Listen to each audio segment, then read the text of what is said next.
Welcome, our fellow lovers of love, and thank you for joining us on yet another excursion through the stream of consciousness down the river of tranquility to fill the lake of life with love.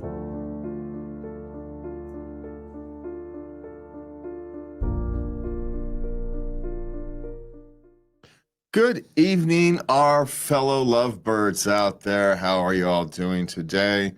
There we go. We'll use that one this week. And that one, I want to remind you, because we've been forgetting you want to send us your love letters and questions, comments, suggestions, etc. You can send them to love@latenightLove.us. And you can always find past shows and the questions we cover here written down at latenightLove.us and follow along. You can actually watch the show live at latenightLove.us. Yes, you can. Well, so that all can be done there. All right, but in this episode of Late Night Love, we dive into shocking requests and betrayals that test our relationships and resilience. From a mother asking her daughter for an egg donation to a friend's mysterious exit from a wedding, we explore life's toughest moments. We tackle workplace challenges, even like nosy managers and a coworker working through labor. Why would you do that? Parenting dilemmas, such as explaining death to a toddler, and relationship struggles, including cleanliness and regretting marriage. Plus, we address intimacy issues from cuckolding and managing sexual frequency. Join us for candid conversations and practical advice on oh man, it's going to be one of those shows. Navigating difficult situations. It's going to be one of those. I couldn't get through the first paragraph thing to intro tonight. Every other sentence I was messing. Oh, it's going to be fun. So join us for the rest of this. See if I can speak some words. It's not looking good. No. The chances are some interesting things are going to come out of this mouth tonight. Yeah. Likely not what I want to cover. So we're going to start with some life questions. We're changing things up tonight because Lubby had a strange dive into research this week. Yes, I did. I found some interesting stuff. It's a little bit different. Yeah. So we're going to start with some life questions this morning. So you ready? Yeah. Okay. My mom wants me to donate my egg. How to save our relationship? Okay, the mother is 60. Uh-huh. The daughter's 30. Mhm. Now, she doesn't want to do it. You know, Okay. She doesn't want to. Her mother for one thing, it's a health risk, and she doesn't think her mom would be a good mother at 60. It doesn't think it's fair to the child, and all these good stuff. Okay, well, one, if you're going to tell your mother no, just make it about you, not about your mother. Don't tell your mother that she's not going to be a good mother at 60. Just say, I'm not comfortable donating my eggs to anybody. They're mine, and I want them to stay where they're, leave my body at a regular rate, and I don't want to share with anybody. Thank you very much. And you just don't share with anybody. Make it about you. Be selfish. You're allowed. Yeah, you can. Just don't make it about your mother. Make it about you and move on. There's no, unless your mother is cutting you off because of it, there's no relationship to save or not. It's just saying no to something that's not giving up something that's, it's okay for her to ask, and it's okay for you to say no. And her mother is doing it out of fear. She's married to a younger man who wants children. Also, there's lots of children that need adoption. Yes. And, if they want children, that's the route for them to go. So I understand essentially where the mother's coming from, but there's better options for that because your daughter's uncomfortable with it. So you're going to have to find another one. So just say no. You're allowed to say no. There you go. Don't make it a thing. She's allowed to ask. You're allowed to say no without it affecting your relationship long term. Doesn't have to be a betrayal one way or the other. It's just it is. Everybody has a right. She has a right to ask. You have a right to say no. I'm leaving it at that. Okay. Okay, I feel very betrayed by my boyfriend and friends after the election. So you feel betrayed because other people didn't vote the way you think they should, regardless of which way you voted. No, they were all on the same page. Uh-huh. And then afterwards, I mean, things have now fallen apart. And controversial, let's just say. Things are very controversial now. And they're just ho-hum, and she's getting all militant and she's going on protests and all this kind of good stuff. And she feels betrayed by them because they're just like, yeah, it's whatever. Well, yeah, democracy has its consequences. Whether half the country's always going to be upset, right? Regardless of who wins. Even in a place that's deeply one side or the other, 40% of the people are going to be unhappy. Mm-hmm. It's just the way the world works, and accepting that is part of it. Most people just want to go about their daily lives. They don't want to live their lives in politics, and that's what your friends are doing. You don't have to be militant. They don't have to become political just because you do. Accept that other people, are willing to just kind of ride things out until they change, because they always do. Yeah, they always do. Every action, what is it? There is a great saying in science: every action has an equal and opposite reaction. And we all think of it just plays in science, and it's humans too. The reactions are just not always predictable. And when you get into something as complicated as 300 million humans, all these pressures these cultural pressures that have been going on for the last 25 years, 35 years, take your pick, 50 years, 75 years, 150 years, 300 years, draw your arbitrary line in the sand. There's reactions to all of it. This is a reaction to we are currently living a reaction to the consequences of draw your arbitrary line in the past. And, some arbitrary line in the future will be a reaction to this and all the things that were a reaction before that. It's how history works. So, someone cursed too many people, may you live in interesting times. Well, we're living in interesting times. That's an old Russian curse. Yeah. Yes. Yeah. So we've been cursed too many times. Yes, we have. Eventually all those curses have to come true. So we'd be all right. Go do your thing. Knock yourselves out. I wouldn't tell you not to. Follow your heart. Be smart about it is my suggestion. Okay. My best friend pulled out of my wedding and refuses to tell me why. How do I deal with the aftermath? Well, can she guess? Does she have a good guess, or is it just... No, nothing. Not a clue. Well, usually it's because she best friends learn something and doesn't want to say it, so the only way she can is not to participate.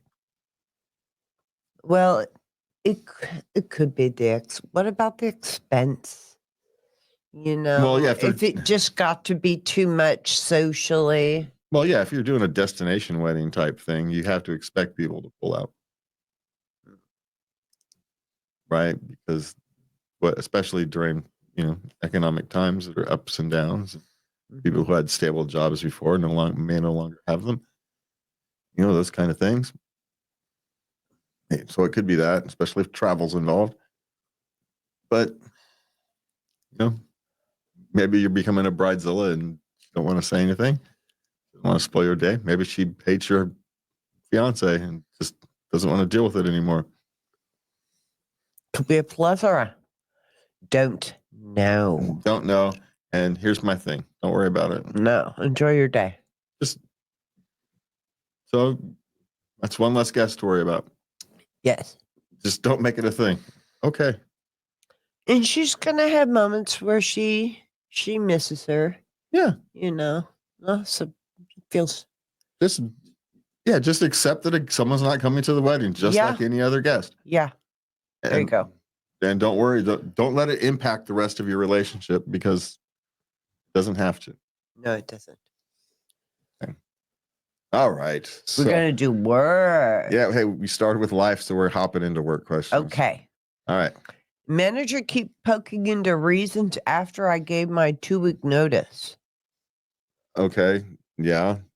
So why didn't you just tell them? Because he doesn't want to talk bad about the company. Tell them that. Well,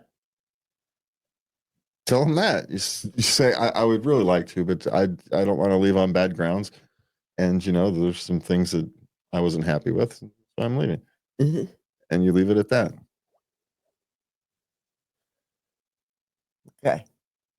Now, here's the thing. Sometimes it's good to tell them so they can actually become a better company. If no one tells them what they're doing wrong, how do they know they're doing it wrong? If no one knows that this is a problem, if someone doesn't know, and upper management can become disconnected to what's happening on the ground floor.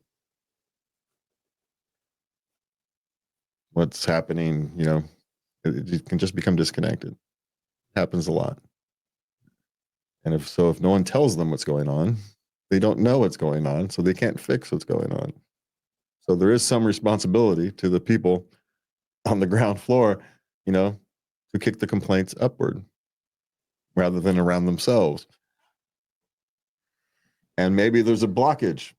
Maybe they are kicking the complaint upwards, but the person who's taking the complaint is the problem. Well, now as doesn't seem that way. Maybe he is the problem. And you hear, here, Bob, you're the problem. You're why I'm leaving. You're annoying to deal with. You don't give straight answers. When I need something fast, you take 2 days. I can't get my work done. That's why I'm leaving. So it's okay. Just do it out of respect, It's okay to give feedback to people. It's actually empowering. And they're asking, Yeah. I mean, they have to expect some negativity, right? You're leaving. Yeah. And I thought he was happy. What was he leaving for? Yeah. Did someone just offer him a new opportunity? Just want to do something different? These are all, things that can happen. Or is it something we're doing? Mm-hmm. So, the job pays what the job pays sometimes. Maybe you might be maxed out or near maxed out. And maybe they can't give you any more money. Maybe they can give you some more flexibility, that type of thing in the role. So maybe they're kind of stuck in terms of compensation, at least direct compensation. But, he just doesn't want to say anything bad about the company because you're being too nice is what you're doing. Now's a perfect opportunity to politely tell them what here's the annoyances that have made me consider leaving. That made me think about leaving. And this is, eventually there's the final straw. It's usually silly, but the final straw doesn't have to be heavy, does it? No, it certainly doesn't. All right. So there you go. Okay. In a related note. How do I give a 2-week notice for the first time? Now, isn't there like a ton of stuff? Wouldn't an AI search? This is the perfect thing for an AI, especially if you're young, you're used to using it. Ask your Google Assistant or Siri or whatever. It would actually be a good way to do it because the generic, hey, this is that's a perfect thing. AI is great for giving generic kind of things like this, right? So that's the perfect use for an AI. Hey, I need to draft a 2-week notice letter, a polite 2-week notice letter. And thank you for the opportunity. But generically speaking, here's what you do. I'm writing to inform you that I'm regretfully must give you my 2-week notice. I appreciate the opportunity, but I'm going on to other things. If you have some responsibilities, you say, I will, during this period, I will help, train the replacement or give whatever knowledge and then access you will need. Make sure that for a smooth transition. There you go. Something of that nature. But of course, you ask the AI for it, it's gonna give you something of that nature. So don't overthink it. Just pound it out and be done with it. Yeah, don't overthink it. Yeah. Yeah.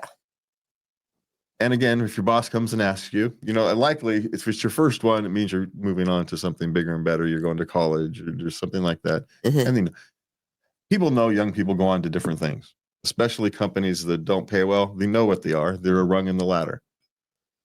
People come to them to get skills and experience so they can go on and get a real job, a better job. That's their role in the economy. They expect it.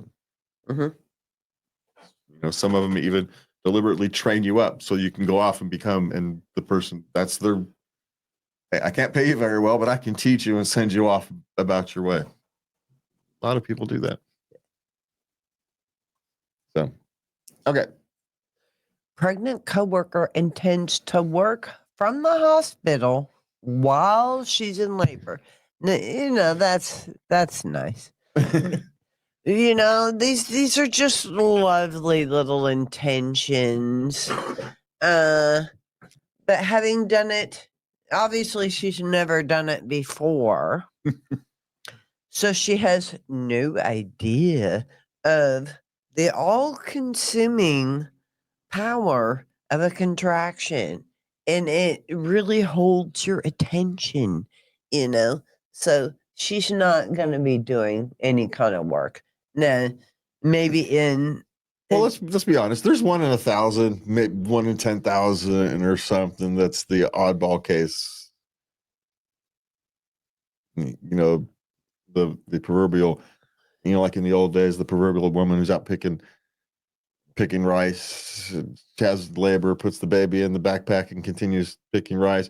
That's a story that's lasted for centuries because it happened one time.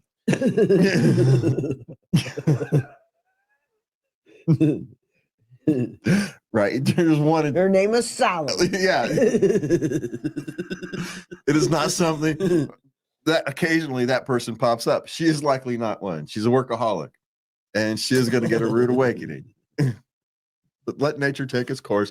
Plan for her not to be working. And if she happens to get some work done, check it because it's not going to be right. No. So that would be my suggestion. And it's tax season. Maybe she's an accountant and she's trying to get some things. So cover her. Yeah. Let her think she's working and do the work for her. No. Yeah. Because she'll appreciate it later when she doesn't have to go back. Whatever she's working on, make sure it's not all that important. Well, yeah. Yeah. And take off the important stuff. Because she's not going to get anything really done. Maybe a little bit in early labor, but once the ball gets rolling, no. Yeah. So, I mean, what is she doing? Taking meetings and what are you going to do in the hospital? I've been in the labor room a number of times. I can't imagine what anybody can actually think they're going to be working on while they're in the labor room. I don't know what you're doing unless you're just taking meetings and having conversations with people, which I suppose is doable, but highly uncomfortable for the person on the other side. I mean, I'm just. I can't. No, I would refuse to do a Zoom with a. Yeah, that's what I'm saying. No. Even on the phone. Panting. No. Stop it. Stop. No. The beeps of the nurses. No. Stop. Oh, yeah. She's not going to get any real work done. So plan for that. That's what you do. Okay. What's next? What's the dumbest complaint you've gotten from a coworker?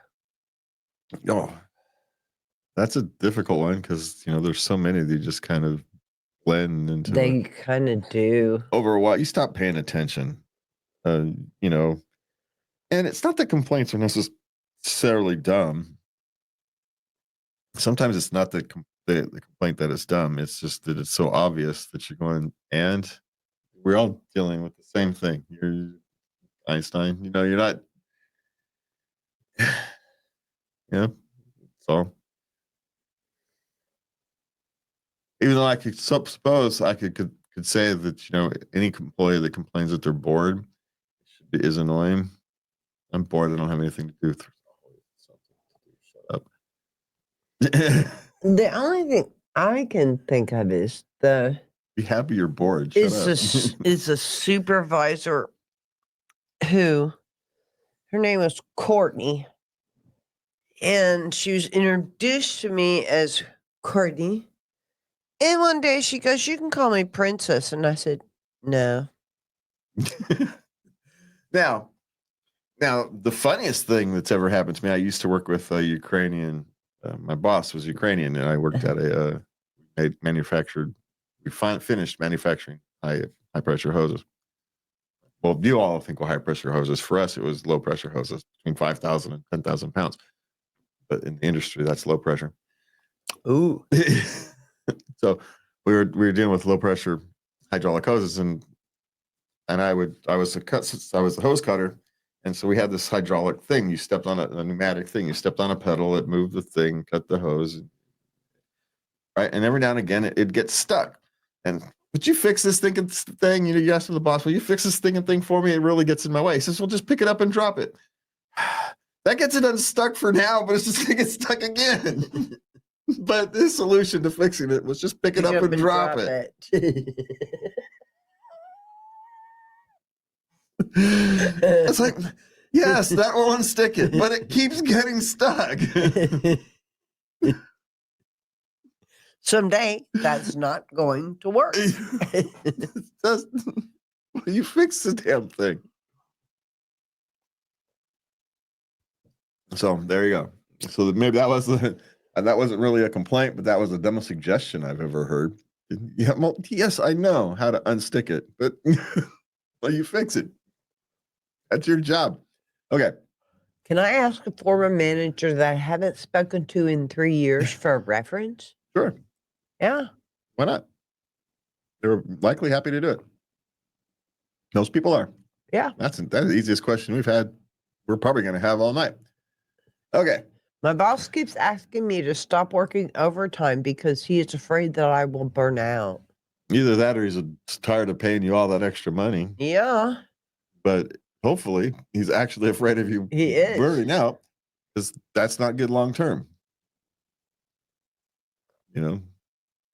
Might not be entirely altruistic, but it is correct.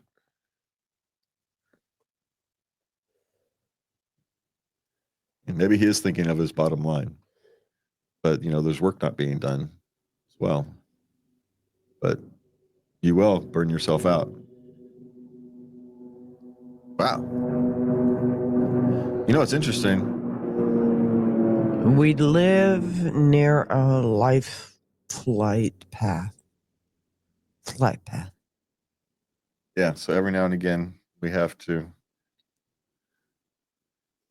you sit quietly for a moment while someone who's having a really bad day gets taken care of.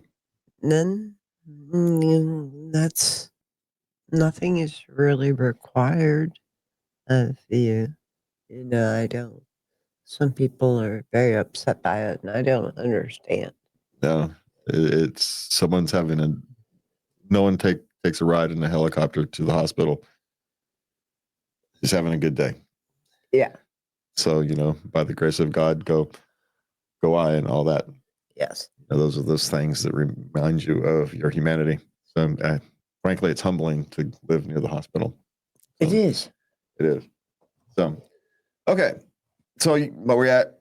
Yeah. So, speaking of hospitals, yeah, hypertension is the world's biggest killer long term. So whether he was doing this because he wants to save his pocketbook or save your mental health, the reality is he's saving both. So reduce your overtime. Mm-hmm. Figure it out. Okay, what's next? How often do you call in sick for work? Well, see, this is a thing. Back when I had kind of the undiagnosed anxiety disorder, I called in sick a lot. Oftentimes I'd call in sick on days where I knew it would have the least impact. Take a mental health day. Yes. Yeah. But, I did that a lot. Now I don't, but now I can manage my mental health better. I take a day off when I'm sick or when I need it. But I've also put myself in a position for over the years where I'm valuable enough where I can take a day off when I'm sick or when I need it and not worry about it. But you have sick days for a reason, so use them. But and you do preemptive work too. You take half days sometimes. Yeah. Yeah. And on occasion, I just, you know what, I just don't want to be here. But because I've set myself up, and I know which half days I can take and which half days I can't. So there's some of that. Mm-hmm. So you call in sick when you need it is the starting point, and define need is open. Most of the time, they're called paid time off days now. We've kind of melded your vacation and sick time. Yeah. So you can just use them as you need. Yeah. So use them as you need, but make sure you use them when you need them. You don't want to give a reputation of calling out on the busy work days. I have a nasty habit of calling out on days where stuff would happen. All the interesting stuff happened on days when I wasn't there. Like, am I just the thing? If I show up, it's just going to be a normal day, and if I don't show up, all kinds of weird stuff happens. What the heck is that? How do I always miss this stuff? Right? It's just, weird stuff happens to me. Well, there's the opposite thing of that. Apparently, it works both ways. It's the weird stuff doesn't happen to me. Also, it's a reverse jinx. It's the same thing. It just manifests differently. It's weird. Anyway, my life is strange, and you didn't believe me. I didn't at first when we first started dating. Yeah, you didn't believe me. You said, weird stuff happens to me. And I'm like, yeah, me too. No, I meant weird stuff happens to me. I've had weird stuff happen, but it happens to you routinely. Yeah. I roll those nat 1s and nat 20s a lot. Yeah, it works both ways. Okay. We're moving on to parenting. Okay. I picked up a stranger's baby today. Was I in the wrong? Okay. She was at a park. The baby was at the end of the slide, and the kids were coming down, and the baby was, and they were just ignoring her, just hitting her, and off they'd run, And so she went over and she was helping the baby up, and the mother got upset. Well, as a rule of thumb, you don't pick up other people's children. Right? You ask first. It's a general rule of thumb.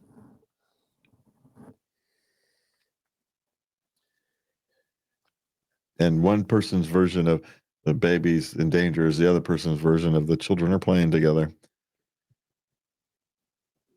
We don't know how upset the baby actually was. Mm-hmm. Baby could have been right in the middle of playing with their brothers and sisters and was happy as a clam. But you as a stranger come in, don't understand the family dynamic, and or the mother was looking away. Next thing you know, she just sees a stranger picking up her baby. Maybe a little bit of both. Yeah. But which is why you don't deal with other people's children. I mean, there is caveats to all this. It's a very difficult line. I'd say in a case like this. I have held my hand out to a child and helped them stand up. See, in a case like this, where at the park, I would try to have a conversation with that oldest child. Hey, is everything going? You find the oldest child who's playing, the one who can communicate. Hopefully, there's one child there. There's, if you got siblings, there's usually a ringleader. You find that one, and you have a conversation with the oldest child who's engaged in the behavior that you're concerned about. Not in a wagging your finger way, just asking them. Children are much better about asking. Is that your brother? Oh, no. And this kind of gets everybody's attention and actually accomplishes the goal you want, which is kids to be more careful around the baby without you triggering any danger signs. As men, if you have to be very careful. We have to learn how to do this in parks, where you have to learn how to kind of be a traffic cop for all these other children without ever having to come close to touching any of the other children. You're not allowed as a man in a park. Mm-hmm. You're already looked at as a potential threat from all the mothers in there. It's so. A single father, you go in with your daughter to a park and try to take your daughter to a park, you're viewed as a predator to all the mothers who are around there. And maybe rightfully so. It is just, it just is. Well, it was probably less common 30 years ago, 25 years ago. Yeah, true. 20 years ago, whenever this was. Yeah. 55, so 30 to 30 years ago or so. Summer's what, 25? So, 25 years ago. Things were different then. Anomalies. But even still, come on, put your thinking cap on back as a young mother and just see the one guy sitting at the park. Well, as soon as I saw that he was with a child, and obviously the child is calling him daddy and stuff like that, and then he's here with his child, just like me. Okay, well, I don't know. Maybe it's when the women get together, groups. I don't know. Just saying. I've never experienced that. Cool. It's a common thing of those experience for us men who take their children to the park. I see. So. Oh, that's sad. It just is. Okay. What's the most embarrassing thing your child has done in public? Now, I can't really remember my children, they were always pretty good. I mean, they pitched fits. That is basically the only thing. Yeah, you throw themselves on the floor. I don't even remember which one it was. I think one I had to actually carry out of the store under my arm like that. I think it was. I think that's probably the. I've had to leave the store once with all of them, and my middle daughter twice. Had to do it 2 times. Yeah, that would be the one. And that fits. Yeah. That would be the one. Yeah. That would be the one. I've had to carry one out, I suppose. That's probably the thing. I don't know. I've never been embarrassed by children's behavior. So, children. So, why would I be embarrassed how this little tyrant is trying to behave? It just was never embarrassed by that kind of thing. I had far bigger things with them. My anxiety disorder, embarrassment didn't make the list. Okay. What's next? Okay. How do I explain my husband's behavior to my children? He did some shrooms. Oh, psychedelic shrooms. You're not supposed to do those around where your children will see you. And he, took his clothes off and he just was pontificating all night, and. Okay, this is the thing you can do that's actually both honest and evading at the same time. He didn't react well to his medication. He took medicine and went bad. Yeah. Ooh, that's a good one because I was at a loss. Yeah. I'm like talking about drugs. And then you roll up a newspaper and you smack him over the head with it. What are you thinking? This is what you have the boys' weekend for, right? Yeah. This is not for home use around the kids, or you send the kids off to grandma's for the weekend or something of that nature. That smack them over the head for that one. You can make them pay the price, not for doing the shrooms, but for being stupid about when you do it. Being stupid about it. Yeah, that's what you get him in trouble for. So yeah, he's got to play a penance for that. But The explanation is he just didn't react well to Mm. to the medication. He took some medication, didn't react well to it. Okay. So, and if you have a child who's old enough to ask questions about what the medication was, well, then mushrooms and that kind of thing help people deal with old traumas. So it's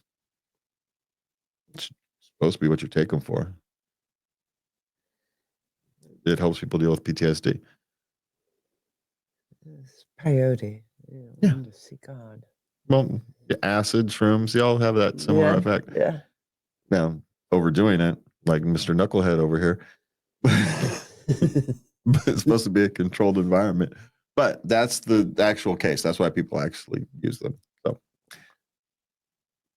okay. All right. Toddler witnessed grandpa dying. How to best support him? Well, here's the thing that toddlers adapt well. So you just, he'll tell you he misses his grandpa, and you say and you miss him too, and you share the moments together. That's all there is to do. Antoine experienced something similar. He didn't see grandpa pass away, but he saw him like the day before, 2 days before. So, and he was very tight, even though he was only 2.5, 3 years old. So, these things just are. They're very adaptable. They will experience it, how it through a toddler's eyes. So they're not through yours. So don't project. Just be there with them. So you don't have. There's nothing to do. To be honest, they're toddlers. They'll kind of go on about their lives, but they'll have moments where they'll miss. I want to see grandpa. Mm-hmm. I miss grandpa. They actually pick up on he's not going to be around faster than older children do. Really? Yeah. Older children have a harder time with death than toddlers. So, because toddlers, life is so fast for them.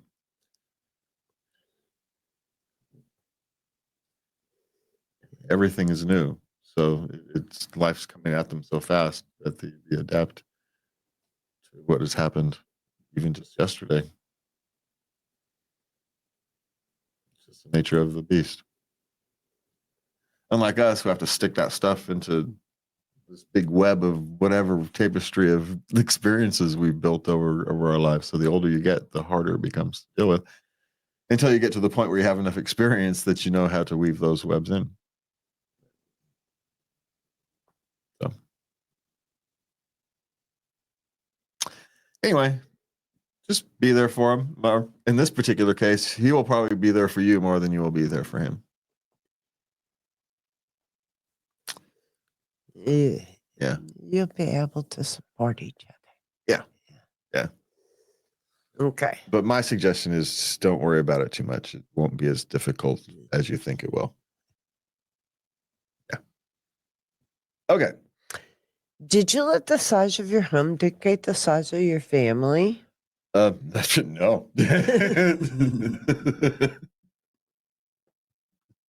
Not at all. Now, should you? Well, probably. You should let your resources dictate the size of your family if you want to be. You want to be intelligent about it, I suppose. Because you have to feed them. And thoughtful. And whatnot. Yeah. But when it comes to children, that kind of thought is rarely, added to the equation. Probably should be. I can't complain. I didn't. So, paid no attention to that kind of thing. All right. My daughter's cat drowned. Is it okay to lie to her? She's like 5. Yes. You don't need to know why. How. No, she doesn't need to. No. She doesn't need to know how. She just needs to know that it happened. Yeah. Yeah. It's just not necessary. If you're older, Maybe, but at 5 or 6, under 10 even, if they're still in single digits, yeah, you can soften the blow. You don't need to know details. You just need to know that it happened. Yeah. Okay. Would you let your 17-year-old daughter sleep over at her boyfriend's house? No, they can all come over and we'll all sleep in the living room together. And I have done that, my friend. You are not going over to some boy's house where I don't know what's going on. Answer is no. Just no. But is what it is. They wanted to help her navigate these things before she has to navigate them in adulthood. Well, that's all fine. She's 17. She's already navigated these things. Just trying to tell you. They're just trying to do it easier. So, ship has sailed. But you don't have to provide the location. That's all I'm saying. Make them work, figure that out by just like the rest of us had to. That's right. Yeah. And it's not even being the mean. Well, if I had to go through it, no. It keeps the frequency down. There you go. All right. So we're on to a stacked relationships questions. Man, okay. We got lots of relationships questions, so we're going to have to kind of go through some of these. All right, what do we got? Okay. My boyfriend is very clingy and I feel suffocated. Okay, he's 18. You know, I'm obviously insecure. Yep. And he's clingy because you're neat, soft, squishy. He gets all fluttery around you. And in a sense, it's flattering, but he needs to go back. He needs to find some more balance in his life. Yeah. So you actually tell him that.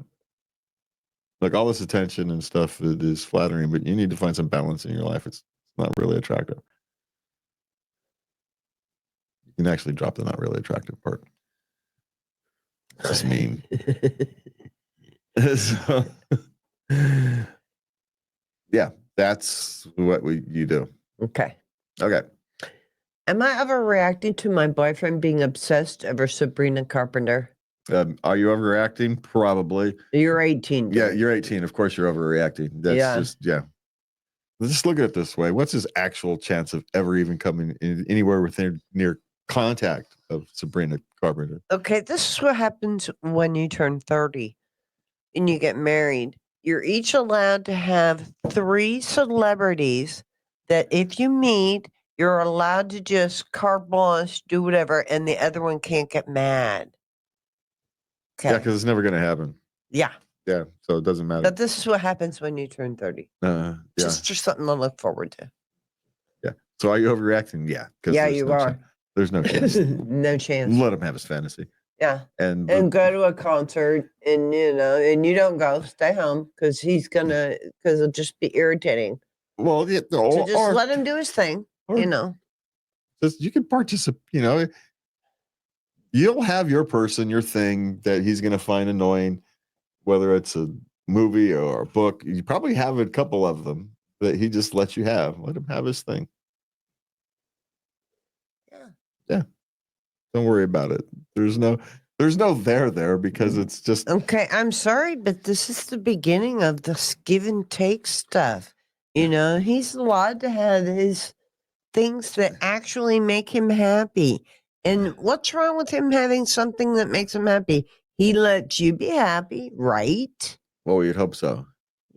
So this is part of the give and take in a committed relationship.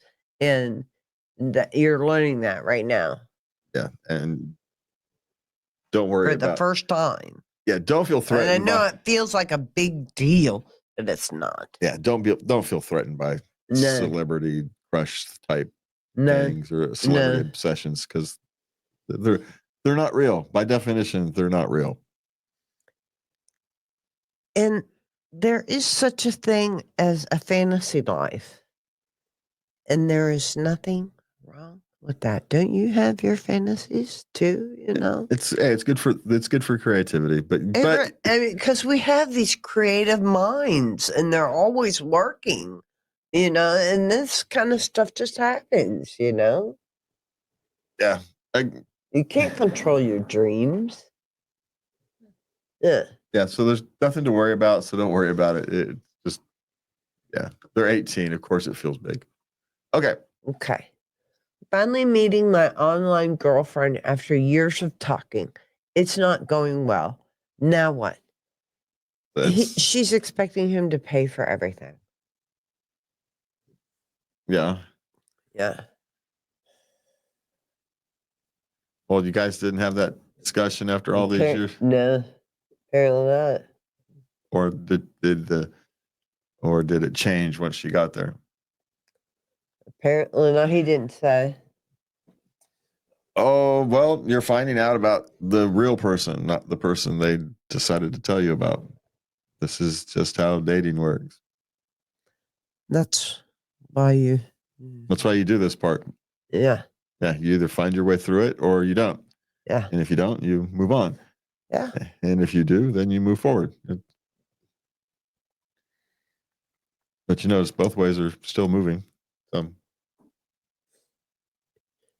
And so you need to have that conversation with her. Yeah.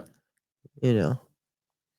I mean, now set the precedence now that everything is up for communication. There's no topic that's taboo, you know? Yeah. Yeah. And maybe find out that her job doesn't pay as much as she was saying it was. You know, maybe she was inflating her income. She doesn't have the money to pay for the thing. And she's embarrassed. Right. And rather than downscale her wants, she's expecting you to pay for them. And so rather than go to dinners, you go to Denny's. You know, it's Yeah. yeah. You know, there's nothing wrong with that. No. If that's the solution to the problem. Uh-huh. So, but you have to have the conversation, and that's how you start real relationships. You have a problem and you work through it, or you don't. But you have to actually do the thing that's called work through it. Attempt to work through it. Otherwise, you don't know. So you go have the discussion. Have fun. Okay, what's next? I have a bad scar from heart surgery, and I didn't tell my boyfriend about it. And now he's seen it, and I feel like he's not attracted to me anymore. How can I fix this? Well, he's probably shocked. He didn't expect to see that there. Yeah. And because you didn't tell them to, this is why you don't shock people with things. And it's got nothing to do with the appearance. That people can get over relatively easily. You know, people can get over a big scar easily. Yeah. It just becomes, you know, there. It's not a thing. Yeah. It's not a thing. But what's harder for people to get over is the shock of seeing this big thing scar on an 18-year-old, you know, because they're 18 and 20, and he doesn't have experience on how to deal with this properly. No. And so here's what you do. You go and you apologize to him. You make it, as anytime you have to have a difficult conversation, you try to make it about you as much as possible. If you want to get it resolved as smoothly as possible, make it about you, especially when you're dealing with men, because they like to solve problems. So if you make it about you and give them a problem to solve, I'm giving y'all keys to the kingdom here. But it takes some humility to make the problems about you. You know, I find can you help me? Quite effective. Yeah, but if this what is a do you different got? now they become excited. This is actually a perfect way to approach this. Can you help me? I have a problem. Yeah. And you say, and then the thing is, I think I shocked you by not telling you I had had heart surgery, and then I was going to have this big scar, and I'm worried that, and my insecurity is coming out, and that you've been silent since then, or we've been less romantic sense then Mhm. that, you know, that played a big role in that. He'll take a second and think about it, and he'll likely apologize and go something like, "Yeah, I was shocked. I didn't know what to do. I kind of froze up, and now I don't know how to deal with it." Mhm. And so he'll actually thank you for bringing it up and approaching it, so he doesn't have to. Mhm. Because that's really what it likely is. It's just he doesn't know how to move forward now because he had this big shock moment, and now he doesn't know how to kind of move forward. He doesn't know how to bring it up because he's 20. And should you always be the one who has to bring these kind of things up? No. But you're the one who's talking about it. Yes. So if it's bothering you more, it may be sitting on him the same way.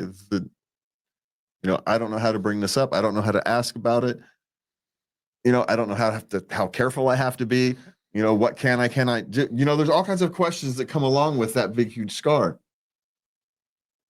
Health concerns, how vigorous can or can't not be. There's all kinds of questions that come along with that, and you need to help him with those. And you startled him. And so what you do is you apologize for startling him. I have a problem. Can you help me with it? I have a problem. Can you help me with it? And then you explain your problem. And your problem is you think you startled him, and now your insecurities are worried that you no longer find you attractive. There you go. And you go from there. And I'll almost guarantee that he just doesn't know how to approach it. He's waiting for her. I know when you say he's waiting for her, he just doesn't know how to approach it. It's a different thing than waiting for her. He just doesn't know how. He would if he knew how, but he's 20. He doesn't know how. Okay. I regret marrying my husband. How do I get past this? She fell out of love with him. How long has this been? Just like 6 months ago? Yeah. So as soon as it got real, she fell out of love. They're 30 in their mid-30s. Yeah. So what? He farts in bed and picks his nose, and now Well, he has just a, just like everybody else, he has a laundry list of human frailties. There was nothing. He doesn't cheat. He doesn't gamble. He's not a drinker. He doesn't. Everything is just normal. But was expecting romance continuously. That's not how. I'm sorry, ladies. That's not how marriage works. You can't. It's not possible. It's literally, except for a handful of people who have some ungodly energy, it's not possible. In the ups and downs and ins and outs of life, it's not possible. Stop expecting the impossible. I've read too many romance novels, too many princesses things, and they live happily ever after. No, they did not live happily ever after. They went back into the mundane day-to-day life of everybody else. That's what happens. Happily ever after is contentment, not happiness. Happiness is a short-term emotion. Contentment is stronger, sturdier. It's the foundation that happiness sits on. You can't be happy. You can't have moments of happiness unless you're content. Not in a relationship sense, because it's always tinged with something else. Those moments of happiness are always tinged with something else, unless you have a layer of contentment as the foundation for it all to stand on.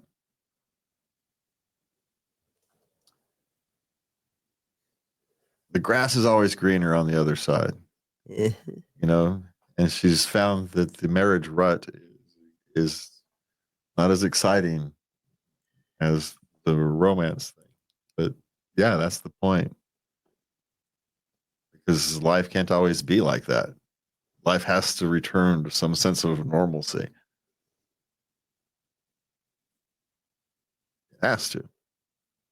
It's actually why people get married. It's actually why people move in together, so that life doesn't have to be that chaotic dating life. It can actually settle down into a mundane routine.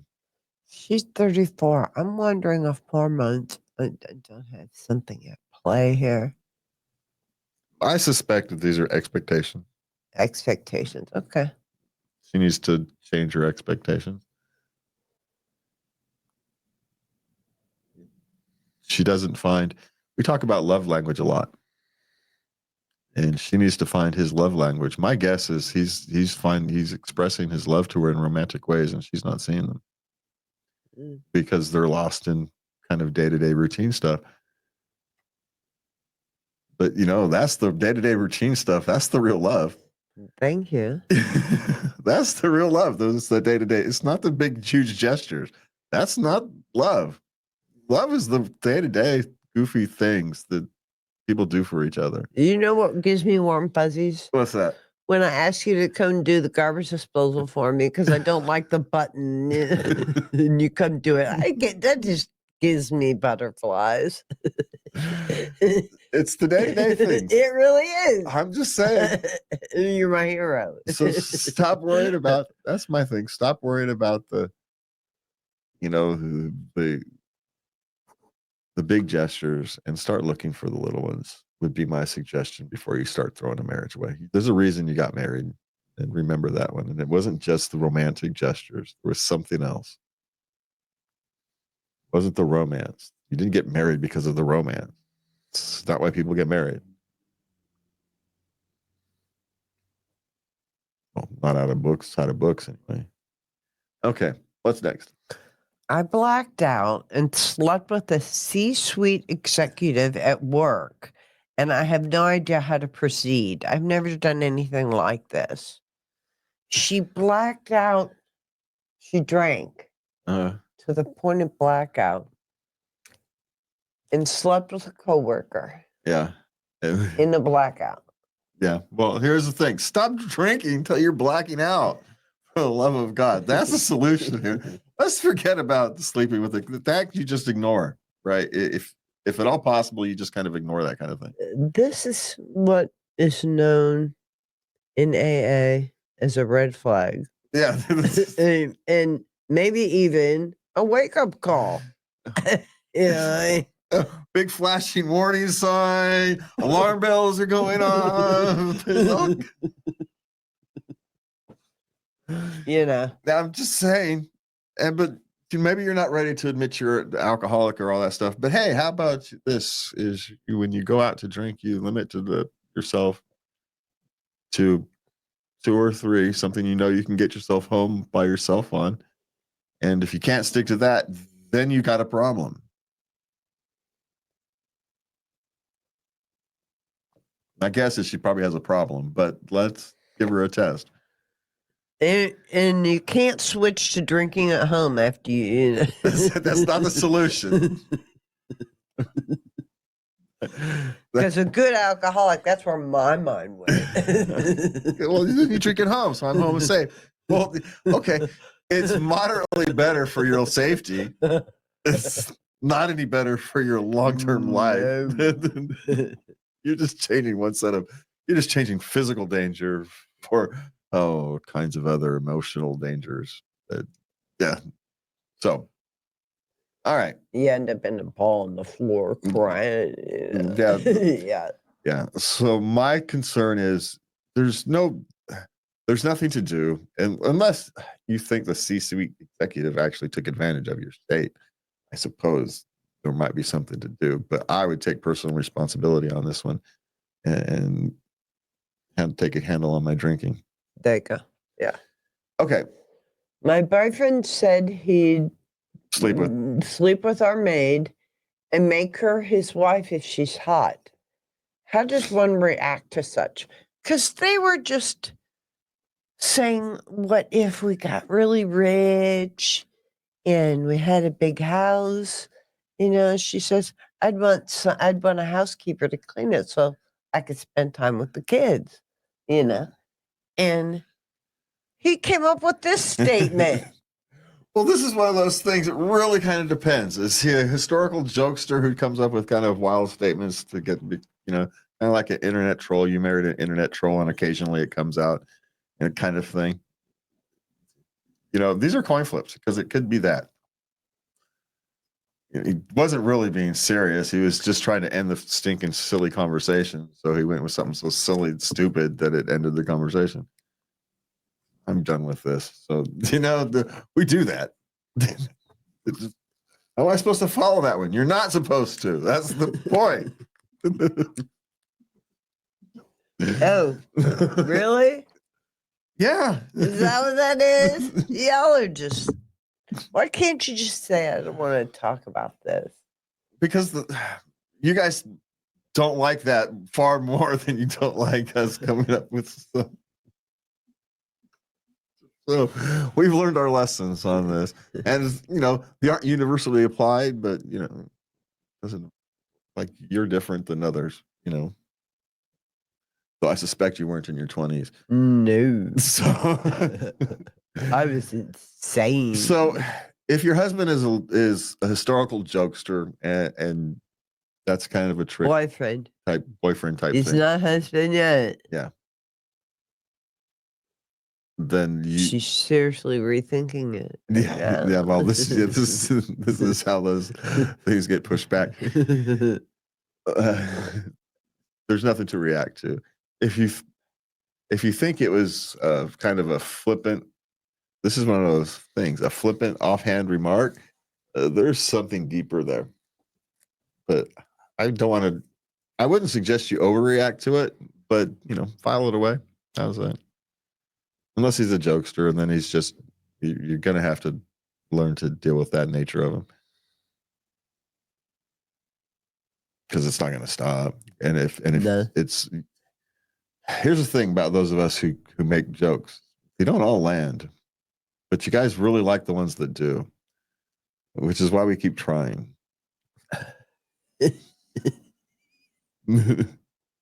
We really do. Sometimes you have your moments. You're just so sharp, brilliant, just wicked. Yes, but you don't say anything about the ones that miss. Because they miss. I'm being polite. Yeah. I'm pissed. Funny man. I'm just saying, you don't get one without the other. You don't get one without the other. So there is that kind of thing. You know. So I remain silent. Yeah. So there's your answer to that one. If he's a funny guy, that's what you've got. Okay, what's next? Okay, my boyfriend said everyone has kinks and I should just accept it. How old are you? You're 31. You know better. Yeah, well. Now he's slapping and choking. During? Intimacy. Yeah, well, here's the thing. Everyone has kinks. Well, maybe that may or may not be true, but what you do is you find people who participate in the other side of the coin of your kink. Okay, he's saying she should indulge him. Well, no. Simply because he wants to. No, you see this. If you have a kink, you have to find someone who likes the flip side of your kink. He likes her. Well, that's tough. He's going to have to go find someone who likes the flip side of his kink. It's the way kinks work. You greatly limit your dating pool. She needs. It's okay, hon. It's okay. Just say I'm sorry. It's not your thing. You find a different boyfriend. The answer is find a different boyfriend. I'm not okay with that, and I have used this phrase often when I was dating. I'm not okay with this. Yeah, that's all you had to say. Well, why? I want to discuss it. No, I don't want to discuss it. I just don't want to do it anymore. No, this is an easier question than all of that. You find a different boyfriend. This is a kink that is far too important for him. Well, she's got to break up with him. Well, yeah. So don't make the rest is irrelevant. You just find yourself a different boyfriend. He needs to find someone who shares his kink if it's that important to him. Not all kinks are that important to people. You know, some kinks can be left on a shelf for a lot of people. Mm-hmm. Doesn't bother them so much. Others not so much. Yeah. So the fact is you just find a different boyfriend and you don't put any more thought into it than that. Okay. As we talk about kinks, we're moving on to our intimacy questions. Okay, my girlfriend wants to try cuckolding. What do I do? Well, before you make a decision, you need to do some research Well, again, and have, is this something you're interested in? this is the same answer as the last one. What? This is no different than the last question. Well, he's kind of thinking about it. Well, you're Sounds either like. interested. No, he just doesn't want to lose his girlfriend. Oh, okay. Your girlfriend's interests don't align with yours. You find a different girlfriend. Her kinks don't align with yours. You find a different partner. Doesn't matter what it is. It's the same answer as the last one.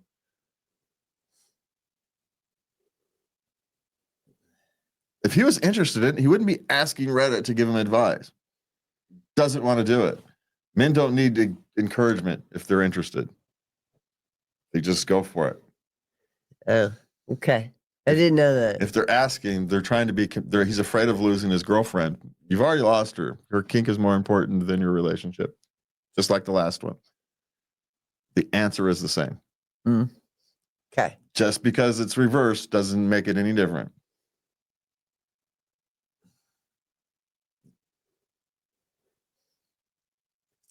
Just saying. Okay. I am marvelously consistent on these kinds of things. Yes, you are. Okay.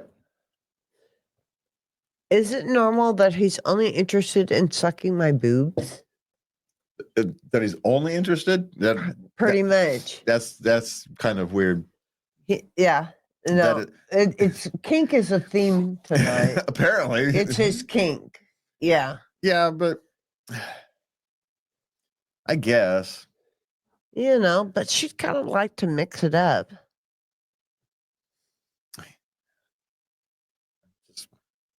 Yeah, I would suspect that she would. So she's going to have to tell him to move on. Yeah. Now, do you think maybe she could talk to him first? Well, we don't know how old he is. My guess is he just doesn't know anything else. He goes what he's good at. His first girlfriend liked it a lot, so that's his go-to move, and he doesn't know anything else. So that happens,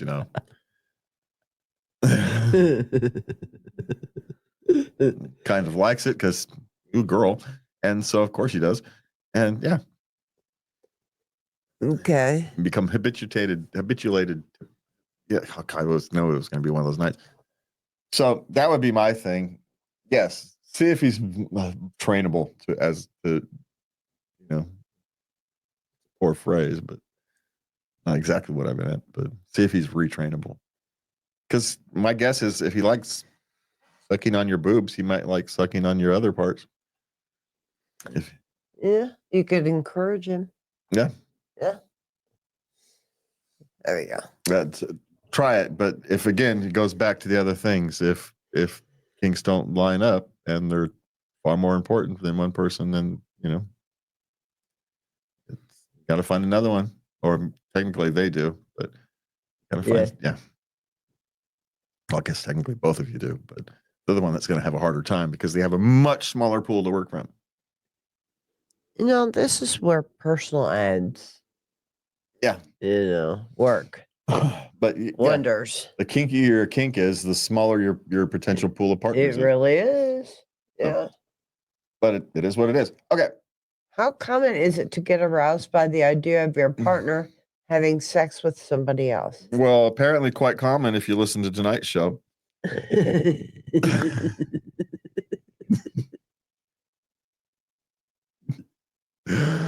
So it's more common.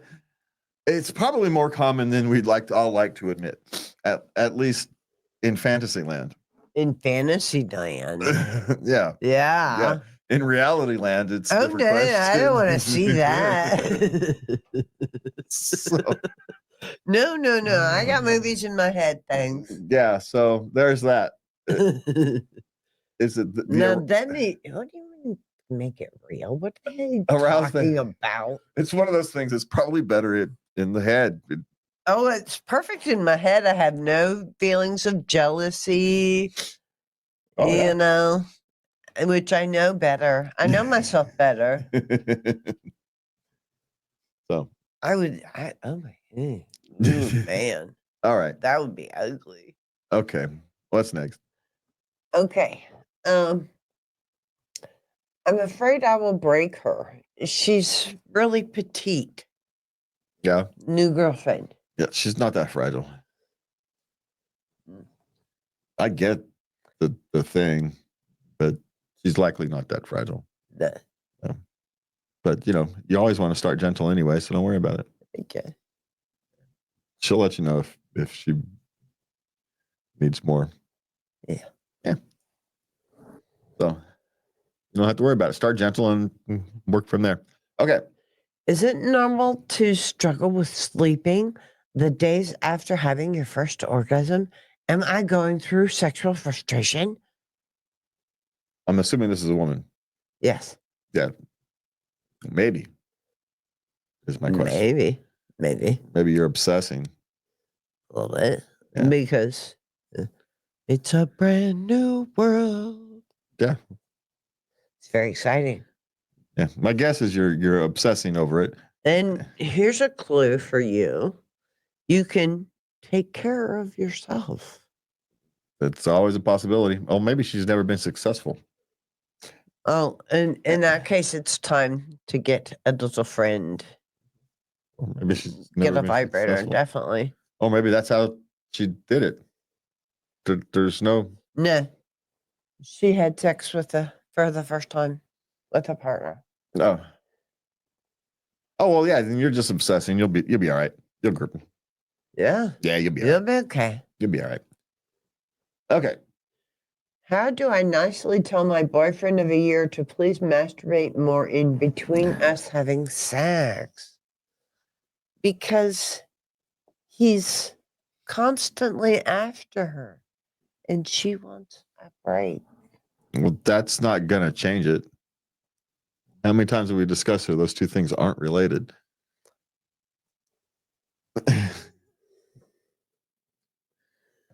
Having him take care of himself more often is not going to stop his desire for you. That's not how that works. Mm. It's not like a replacement. Just relieve the stress. It's not like a replacement. It doesn't work that way. Our desire for a individual person isn't reduced because we've enjoyed taking care of ourselves. Mm. But those two equations, you don't make. They're not the same equation. Mixing apples and oranges. Yeah. Is what I'm doing here. Yeah. Yeah. Okay. It's not the same thing. Right. Huh. It's like if you're hungry for a steak meal, eating a scoop of ice cream isn't going to do anything for your steak meal. For your hunger for a steak meal, doesn't mean you don't like the ice cream. Just means you still want the steak.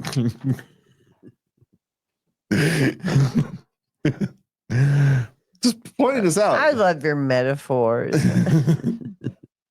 It's just not. They're either sports or food. It's just not gonna.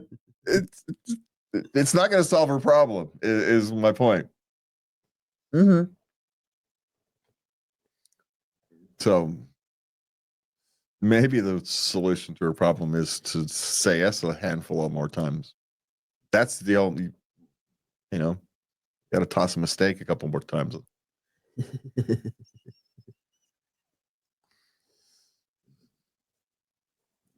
Or you just kind of because here's the problem: if you say no to him too often, he's gonna stop trying. Yeah. Yes. I know. And then what's gonna happen? And you say, "Well, that'd be nice." Is it? If that's if that's really your thought, then why are you together?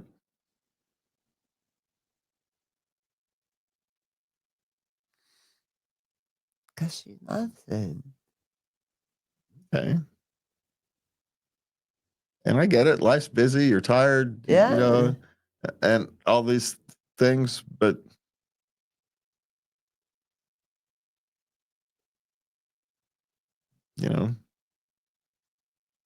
20 minutes at the end of a long day? Come on, he's not even going to last that long. You know this.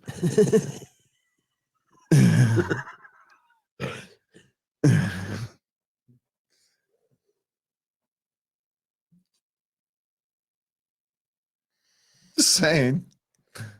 If because the solution she proposed won't solve her problem. Okay. It's actually just going to drive a wedge in it. So you either put up with his advances, you know. Hopefully you fend them off playfully so he doesn't stop trying. Because you still want him to be successful on occasion. And you maybe have him be successful on occasion when it's more convenient for you. Yeah. Or maybe, hey, here's another solution to this. On the odd occasion you are feeling amorous, go grab him. Initiate. Yeah. So he doesn't have to try all the, because we don't know. No, we don't get your sins. Stop it. We don't. You don't get our hint? No, we do not. Hold up a sign and slap us upside the head with your bra, and that's the hint we can get. So, and don't be confusing on your sign. Don't make it a riddle. Just make it clear, like, how about later tonight we get together? No, because you guys have a terrible habit of thinking later tonight you're going to want to, and then later tonight you don't want to. Now is the thing. Ah. Yeah. Hold up a sign, it says now, and you throw your bra at him. That's a sign we can understand. So that's all I'm saying. Not later, because later sometimes doesn't come. So, and it's okay. People are allowed to change their mind. You know, you're allowed to think you're going to be in the mood later and not be. It's not a human failing. Now, actually, that's an opportunity for you to woo me, for me to get me in the mood.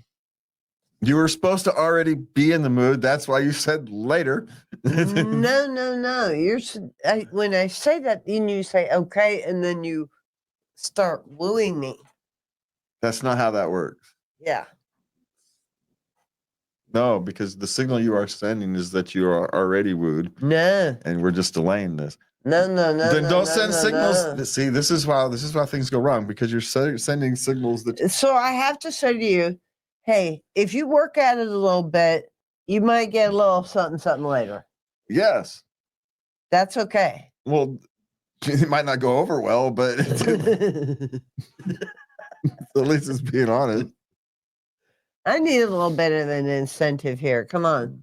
You shouldn't need an incentive. Come on. We are so wired differently. Yeah, men and women are terrible.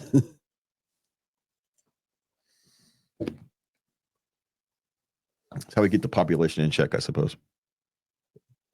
Yeah, I don't know. All right. That is, before I get myself in trouble, we are out of here tonight. Remember, you can find us at latenightLove.us. You can send us your questions and comments, suggestions, and things to get me in trouble here at love@latenightLove.us.